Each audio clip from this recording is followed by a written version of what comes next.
There's a speech going around right now on the internet where you talked about the upcoming wars in Syria and Libya and Iraq and Afghanistan, saying that people were telling you this was going to happen. This is a memo that describes how we're going to take out 7 countries in 5 years, starting with Iraq and then Syria, Lebanon, Libya, Somalia, Sudan, and finishing off Iran. Is there a follow-up? Is there any information you know or any thoughts on the speech you gave? No, those were discussions that were being held in the Pentagon a decade ago, from 1991. It's a tragedy how it's unfolded. Seeing it come true, it's unfolding. What does that say to the larger extent of everything?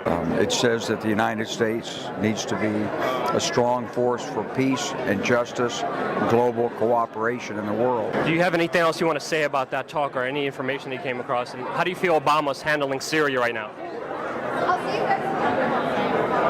Right after 9/11, about 10 days after 9/11, I went through the Pentagon and I saw Secretary Rumsfeld and Deputy Secretary Wolfowitz. I went downstairs just to say hello to some of the people on the Joint Staff who used to work for me, and one of the generals called me in. He said, "Sir, you got to come in. You got to come in and talk to me a second." I said, "Well, you're too busy." He said, "No."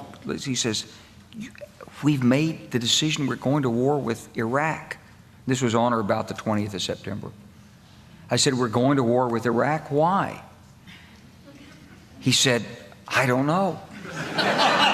He said, "I guess they don't know what else to do."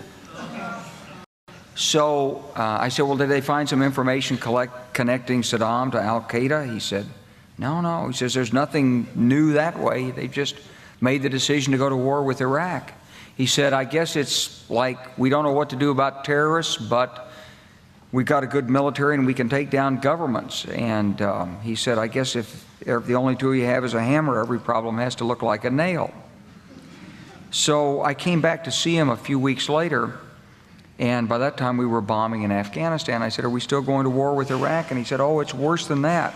He said, he reached over on his desk, he picked up a piece of paper, and he said, I just got this down from upstairs," meaning the Secretary of Defense's office today, and he said, "This is a memo that describes how we're going to take out 7 countries in 5 years, starting with Iraq and then Syria, Lebanon, Libya, Somalia, Sudan, and finishing off Iran." I said, "Is it classified?" He said, "Yes, sir." I said, "Well, don't show it to me." And I saw him a year or so ago, and I said, "You remember that?" He said, "Sir, I didn't show you that memo. I didn't show it to you." I'm sorry, what did you say his name was? I'm not going to give you his name. So go through the countries again? Well, starting with Iraq, then Syria and Lebanon, then Libya, then Somalia and Sudan, and then back to Iran. So when you look at Iran, you say, is it a replay? It's not exactly a replay, but here's the truth, that Iran from the beginning has seen that the presence of the United States in Iraq was a threat. A blessing, because we took out Saddam Hussein and the Baathists. They couldn't handle them. We took care of it for them. But also a threat because they knew that they were next on the hit list. And so, of course, they got engaged. They lost 1 million people during the war with Iraq.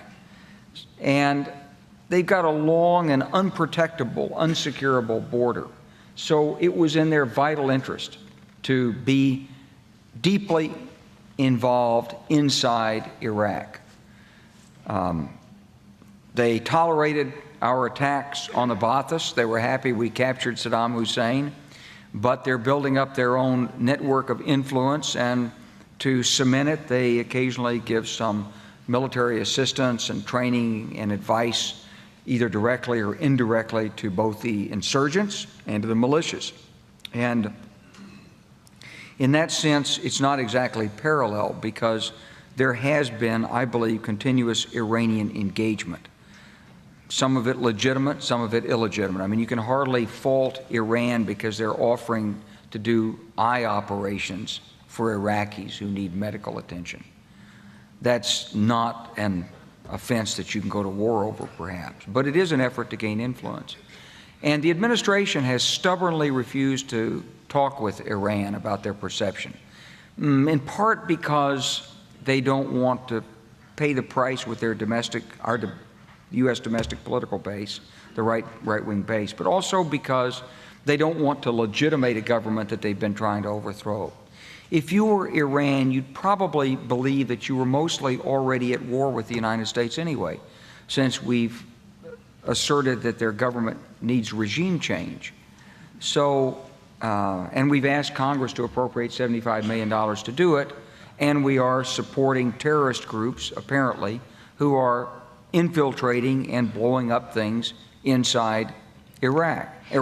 And if we're not doing it, let's put it this way, we're probably cognizant of it and encouraging it. So it's not surprising that we're moving to a point of confrontation and crisis with Iran. My point on this is not that the Iranians are good guys, they're not, but that you shouldn't use force except as a last resort. There is a military option, but it's a bad one.